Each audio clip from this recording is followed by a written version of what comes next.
something else, but Donald Trump calls it radical Islamic terrorism.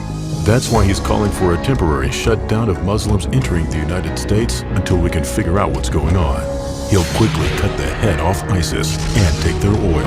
And he'll stop illegal immigration by building a wall on our southern border that Mexico will pay for. There's that first paid TV ad from Donald Trump, and you heard at the outset where he doubles down on his plan to ban Muslims from entering the country. But is that a step our nation should in fact take? To discuss that question, we welcome in Newsmax CEO Christopher Ruddy, who is joining us via Skype from Boca Raton, Florida. And from Newsmax Washington, we say hello to my old classmate on Capitol Hill, former Congressman Michael Flanagan of Illinois. Christopher, in your latest blog, you write that radical Islam is the problem, not Muslims. Can you explain the rationale behind that? Well, I think it's very clear to anyone that looks at this situation that there's 1 billion Muslims in the world, and most of them are very good people, hardworking people.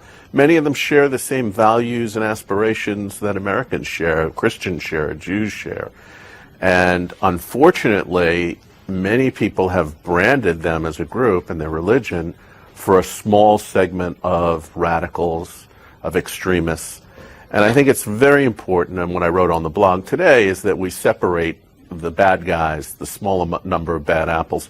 Arno de Borgraaf, who was a very famous journalist, said after September 11th that America did not declare war on Islam. Radical Islam declared war on America. And it's been an important distinction that both President Bush has made and President Obama. And I think it's a distinction that Americans should remember. And yet at the same time, Mike, we used to hear around Capitol Hill, when you've dug a hole for yourself, stop digging. There is a legitimate concern, even taking into account the differentiation that Chris makes. Is the Trump proposal that far afield to put a ban on now until we can get control of the inflow of refugees? I think that inviting any group into the country wholesale, not talking about Muslims generally, but Syrians or Cubans, or just because they happen to be Syrians or Cubans, is probably a mistake. They need to go through the same vetting cycle that anyone coming to live in our house needs to go through. And I think that that would be a better solution than not. I think Trump is wrong to ask all Muslims not to come to this country until we can figure out where you're going to be. But you have to understand that Muslims might be just a little bit different than the ordinary populations from Europe or elsewhere that we take in here. They tend to live very well in governments dominated by Muslims, but ask the Indians or others, when they're minorities in a country, they sometimes have trouble. Chris is right. In our country, they've assimilated very well, but I think the measure of their ability to assimilate is often the measure on how welcome they are to this country.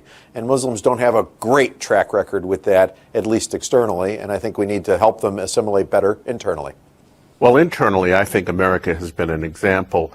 I just got an email today from a friend in Europe, and he pointed out to me how America should be gloating about how well it's assimilated the Muslims, and we've assimilated so many other groups that have been culturally different than the traditional American Anglo culture that we developed in the early republic here. And we should be talking about the tremendous success. We don't have any of the problems, really, that Europe has had with the Muslim populations there. And I think it's a testament to the resiliency of our institutions and the values of our people that we can bring in people from around the world that might have differences in culture and even religion. I think you're right, and people tend to think of Americans and Europeans as indistinguishable. We're not. We were generally thrown out of every European country and sent here for a reason. They still believe colonialism is not all that bad of a deal. I mean, even 50 years ago, the French were trying to hold on to Algeria.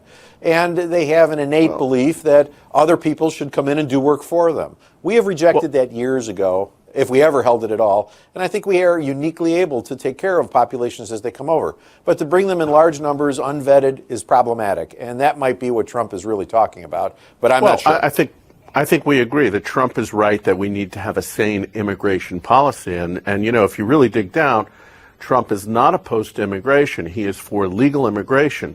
And I think what's really the issue is, and it's frustrating to Americans, is when you go to the airport, you're practically disrobed, go through scanners, machines, and we've all been through that But anybody can walk across the border, drug dealers, gangsters, even terrorists from the Middle East.